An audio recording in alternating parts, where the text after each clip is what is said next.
Olá para todos, aqui é o Cláudio Kuhn da Trox, dando sequência então a essa conversa com vocês sobre dampers corta-fogo e normas pertinentes, tá? Essa é a parte 3 da apresentação, depois tem a última parte, que é a 4, né?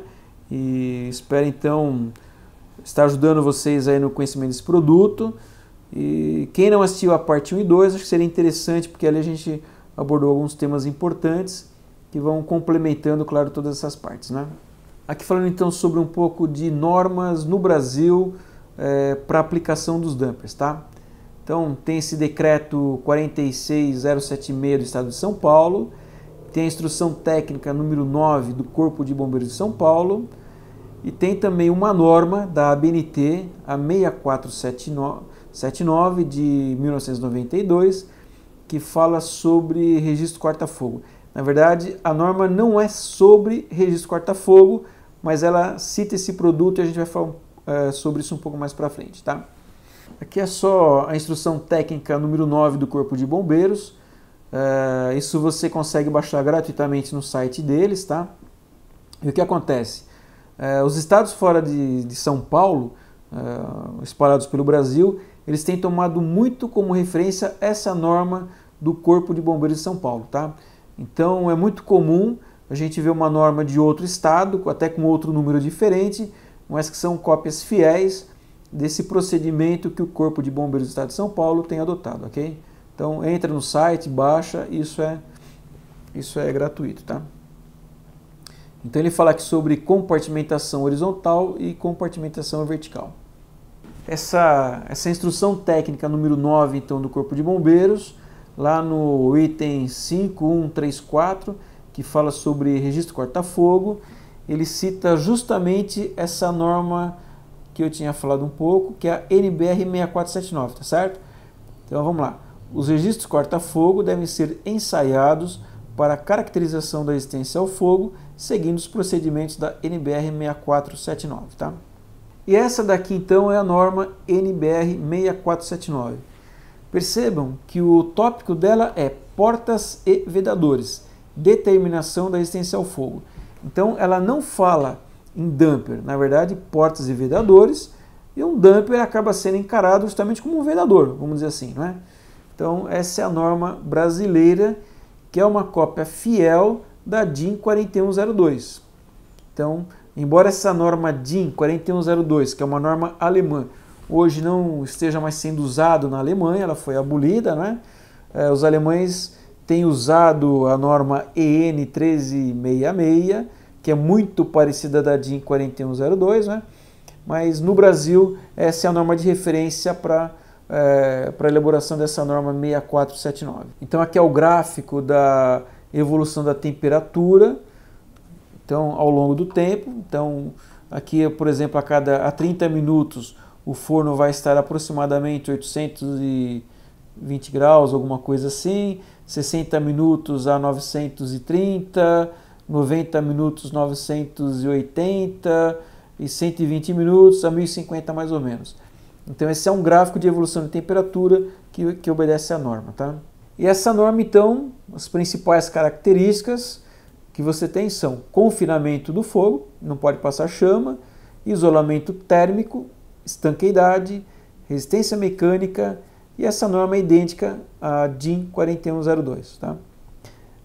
Vale uma ressalva aqui com relação às normas de dampers mais antigas, tá? Na verdade, com o passar do tempo, essas normas foram evoluindo e as preocupações aumentando. Então, por exemplo, quando você pensa em damper corta-fogo, você pode pensar simplesmente em um damper corta-chama, tá certo? Ele não está se preocupando com a passagem de calor de um lado para o outro, com a questão da estanqueidade, tá? Então tem normas que ainda tem essa preocupação de ser um corta-chama, digamos assim, né? Mas essas normas mais atuais, e a Trox tem desenvolveu os dampers, uma linha de damper corta-fogo no Brasil em cima da norma atual, é justamente porque entendemos que é o correto. Ou seja, você tem que confinar a chama, não pode passar a chama, você tem que garantir isolação térmica, você tem que ter estanqueidade e ter resistência mecânica, tá certo? Então essa é a norma são as normas mais atuais, né? A Trox mesmo tem um dumper no modelo mais antigo, que obedece normas mais antigas, né? Mas realmente essa norma 6479 ela acaba sendo superior em termos de cuidados, tá certo? De características do produto. Ela é um produto que tem mais vantagens, vamos dizer assim, em relação ao outro, tá? Alguns pontos dessa norma, questão da isolação térmica, isso é abordado nesse item 6261. Então, o isolamento térmico ele é verificado pelo aumento de temperatura então, de um lado para o outro, tá? Então, quando que é satisfatório? Quando a face que é não exposta ao fogo, a temperatura média que você pega ali, capta ali, não pode ser superior a 140 graus mais a temperatura ambiente, ou que em qualquer dos pontos de medição a temperatura não seja superior a 180 graus mais temperatura ambiente, tá? Então esse é um requisito quanto à isolação térmica do dumper. Aí você tem, com relação à estanqueidade, você tem dois pontos ali para ser observado na norma.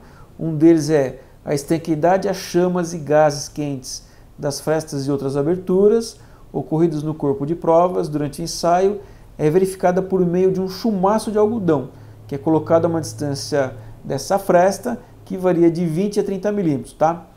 Então, para determinar a inflamação desse chumaço, o mesmo deve ser aplicado em intervalos regulares e mantido em posição durante 20 segundos. Aqui vai ter uma figura um pouco lá para frente que ilustra bem o que é isso, tá? E também é considerado estanque o corpo de prova que durante o ensaio não apresente trincas, rachaduras ou alguma coisa que permita a passagem da passagem não exposta para exposta de gases quentes, chama, qualquer coisa assim, tá certo? Então isso é o que eu falei para vocês. Então aqui é um dumper que foi testado e reprovado, tá? Então essa parte que você está vendo aqui meio avermelhada é a parte de dentro do forno, tá? Aqui essa parte de baixo então é a aleta do dumper, aqui em cima é a carcaça dele. Então você coloca um chumaço de algodão, aproxima daquela fresta, tá? Se você tiver chama, o dumper foi reprovado, tá? Então nesse caso é um dumper reprovado. Aí tem também a questão da resistência mecânica. Claro que um dumper tem que ter resistência para o tempo de ensaio que ele foi determinado, 30 minutos, 60, 90, 120, tá certo? Então esse dumper tem, claro, que atender esse requisito, né? Esse dumper é aquele mesmo que foi feito ali o teste de chumaço. Esse é um dumper que a Trox conseguiu no mercado, fez um teste para ver o que ia acontecer e aconteceu isso daqui, tá? Isso aqui passados 15 minutos, vejam que essa aleta aqui já entortou, essa parte aqui que é meio rosada é a parte de dentro do forno, tá certo? Então veja que já abriu tudo aqui, né? Então esse dumper foi rapidamente reprovado, não passou em teste nenhum, tá? Os dumpers têm associado aos seus modelos os graus de resistência ao fogo. No caso da Trox, então, tem 30, 60, 90 e 120 minutos, tá? Então são os tempos que são feitos os testes. Aqui tem uma tabela que é um regulamento de segurança do Estado de São Paulo. Então nessa tabela ele fala em compartimentações e os tempos de resistência ao fogo, tá? Isso é algo interessante, essa questão da compartimentação. Na verdade, quando você tem os ambientes, você cria áreas, então você faz separação entre vários ambientes, então você cria essas compartimentações que a gente fala, né? Então, aqui você vai tendo a resistência das paredes que você tem que usar, em função do tipo de ocupação, a altura da edificação. Então você tem vários dados aqui, tá certo? Para que você possa avaliar e definir o tempo de resistência da sua parede, tá? Bom, essa foi então a terceira parte da apresentação sobre dampers corta-fogo. Espero que vocês tenham gostado e conto com vocês na apresentação seguinte. Um abraço para todos.